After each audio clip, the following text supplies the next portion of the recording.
magacaygu waa Axmed Macalin Maxamed Ibrahim marka uu wiilkiisa codadka reejo balan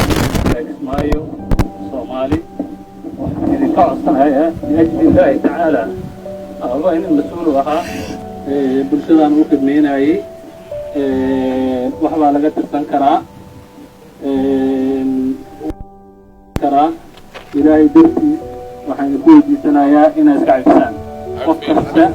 oo ka tabanayay inuu ilaahay dartiis ku cafiyo ayna ka codsanayo mas'uuliyiinta shacabka ummadda Soomaaliyeed qof walba intaas ay ilaahay dartiis uga codsanayo qodobka labaad ee xiga qof allaale qofkii Macalin Maxamed Ibrahim deyn ku leh wuu qoraani deemaha lagu lahaa nin wuxuu ahaa taxadar badan waa uu qoray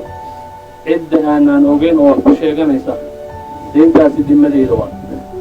قف لو إلى معلم محمد وملا غير معلم محمد وملا وليش هو ضليل قبضة ودان وملا أنا جا أحمد معلم محمد إبراهيم هذا يقول هي ثلاثة أفغانستان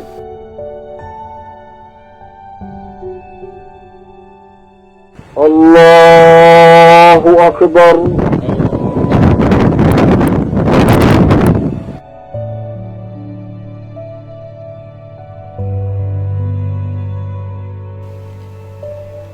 السلام عليكم ورحمة الله. السلام عليكم ورحمة الله وبركاته. اللهم اغفر لحينا وميتنا وشاهدنا وغائبنا وذكرنا. ما أنت ومرحوم الله ونعرست عن لنا قف والبنا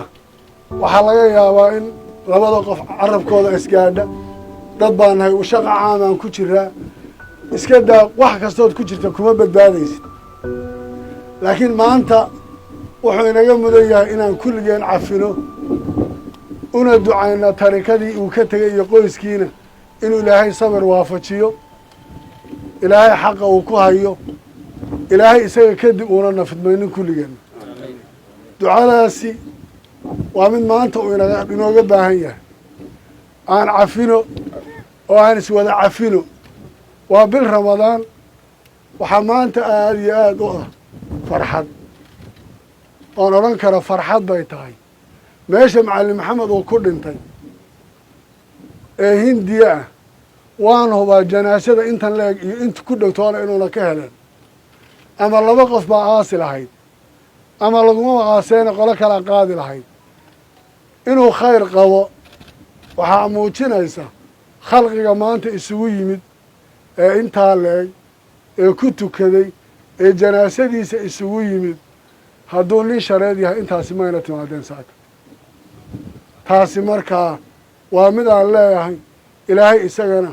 kitaabkiisa hadduu guriga aakhiru u hooyanayahay midigtaa ka siiyo bisha Ramadaan iyo fadligeeda iyo waqtiguu ku hagaagayna ilaahay baan uga baryaynaa ilaahay inuu qabrigana u waasiciyo